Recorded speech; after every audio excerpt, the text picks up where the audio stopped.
السلام علیکم ورحمۃ اللہ وبرکاتہ۔ میں ہوں سید عبدالوہاب شیرازی۔ ناظرین، آج کی اس ویڈیو میں اپنی ایک حالیہ دنوں میں مکمل ہونے والی ایک چھوٹی سی کتاب کے بارے میں بتاؤں گا۔ خلاصہ قرآن کے نام سے میں نے ایک چھوٹا سا کتابچہ تیار کیا ہے، اور اس کی پس منظر یہ ہے کہ آج سے 4-5 سال پہلے کی بات ہے کہ میں اسلام آباد میں ریڈیو پاکستان اسلام آباد کا جو ہیڈ کوارٹر ہے اس میں جو صوت القرآن کا جو شعبہ ہے اس میں کام کرتا تھا۔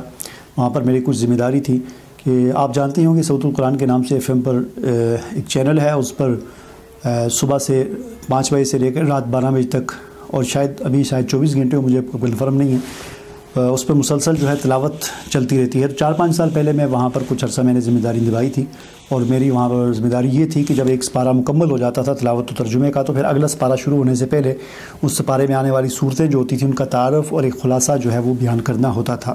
تو اس میں یہ ہوتا تھا کہ پھر وہ اس کی ظاہر تیاری کرنی پڑتی تھی اس کو کہ میں نے کیا خلاصہ بیان کرنا ہے۔ تو اس دوران جو میں نے 5-7 مہینے 8 مہینے وہاں پر میں نے جو ذمہ داری ادا کی، تو اس میں پھر وہ اپنے حساب سے وہ مختلف تفاسیر کا مطالعہ کر کے ہر صورت کا میں خلاصہ لکھ دیا کرتا تھا بیان کرنے کے لیے۔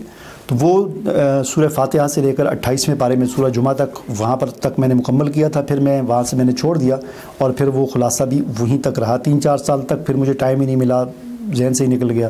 پھر بعد میں وہاں کے جو پروڈیوسر ہیں، ابھی کچھ عرصہ پہلے کی بات ہے، صوت القرآن کے جو پروڈیوسر ہیں انہوں نے مجھے کال آئی، میسج کیا انہوں نے مجھے کہ آپ اس کو مکمل کریں تاکہ ہم اس کو اپنے اس کے اندر باقاعدہ شامل کر لیں، اور آئندہ کے لیے اسی کو پڑھا جائے اور لوگوں کو سنایا جائے۔ تو پھر میں نے اس سے دوبارہ ریویو کیا۔ جو پہلے سورہ جمعہ تک میں نے 28 پارے مکمل کیے تھے، 28ویں پارے تک، تو ان کو بھی میں نے دوبارہ ریویو کیا۔ اس میں کافی تبدیلیاں کی، پہلے سے کافی بہتر کیا میں نے، اور پھر اس سے آگے سورۃ الناس تک میں نے مکمل کیا۔ ابھی 2-4 دن پہلے اسے میں نے مکمل کر کے PDF فارمیٹ میں نے نیٹ پر اپلوڈ کر دیا۔ اس کا لنک آپ کو ڈسکرپشن میں مل جائے گا، اس کو آپ ڈاؤن لوڈ کر کے اس کا مطالعہ کر سکتے ہیں۔ تو اس کے اندر ایک تو یہ ہے کہ آپ اس کا مطالعہ کر سکتے ہیں، دوسرا یہ ہے کہ جو پبلشر حضرات ہیں ان میں سے آپ میں سے کوئی اگر ہے پبلشر اور اگر کوئی اس کو شائع کرنا چاہتا ہے اپنی خوشی سے اپنی مرضی سے، تو وہ میرے موبائل نمبر پر واٹس ایپ کے ذریعے مجھ سے رابطہ کر سکتا ہے۔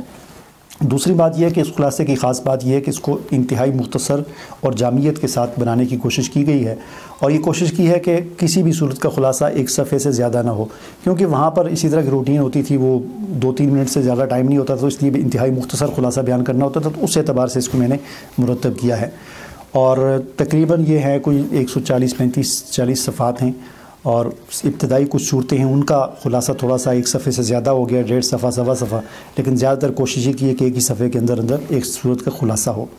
تو اس ترتیب سے اس کو بنایا گیا ہے، اور پھر ہر صورت کی ایک خاص بات لکھی ہے۔ ہر ایک بندے کا اپنا ذوق ہوتا ہے، تو میرا جو ذوق تھا اپنے ذوق کے مطابق، اپنے تدبر کے مطابق، غور و فکر کے مطابق، مجھے کسی صورت کی جو بات خاص لگی وہ میں نے نیچے الگ سے لکھ دی ہے کہ اس صورت کی خاص بات یہ ہے۔ تو اس طرح اس کو مرتب کیا گیا ہے۔ اس سے آپ ضرور فائدہ اٹھائیں، اور میرے لیے دعائیں بھی ضرور کریں۔ مجھے اجازت دیجیے، اللہ حافظ۔